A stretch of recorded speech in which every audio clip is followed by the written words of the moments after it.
Hi guys! So try natin to. This month you will... Ano kaya? Naiintriga na naman ako dito. Maayos kaya to. This month you will. You will ano kaya?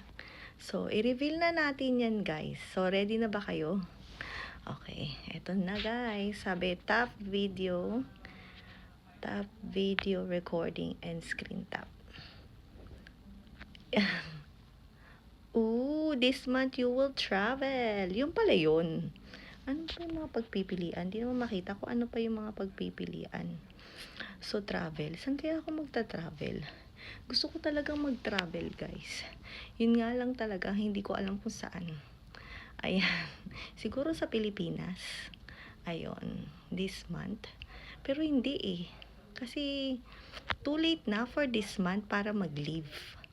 So, hindi natin alam, guys, kung kailan yung leave na yan. So, kayo guys, kung saan nyo gusto mag-travel? Ayan. Kung nasa Pilipinas kayo, gusto nyo ba mag-travel dito sa Japan? Actually, maraming nagta-travel na dito sa Japan na mga Pilipino na galing, syempre galing Pilipinas. Hindi lang galing Pilipinas, may mga taga-ibang country din na mga Pilipino na nagta-travel dito sa Japan. Pero lately, parang may nakikita ko yung Taiwan, parang naintriga ako kasi syempre 'di ba, hindi naman talaga yung mga tao usually pumupuntang Hong Kong, Singapore, ayan, Vietnam, ayan. So, di ko alam guys kung saan. Ayan. Pero gusto ko talaga yan pumunta. Di pa ako guys kasi nakakapunta ng Singapore. Gusto kong ikutin yung buong Asia. Buong Asia talaga. Buong Asia talaga.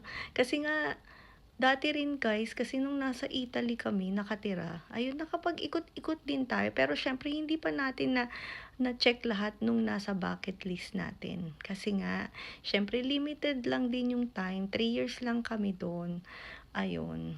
So, ayan nga. Marami talaga akong gustong puntahan. Sana nga, i-claim na natin yan, guys. Ayun nga, sana makapunta tayo dun sa mga gusto nating puntahan.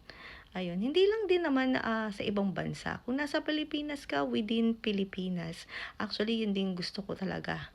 Na makaikot ng buong Pilipinas. Ayan. So, antayin ko yung sa inyo, guys. Hanggang dito na lang ulit. Thank you guys for watching. Bye-bye!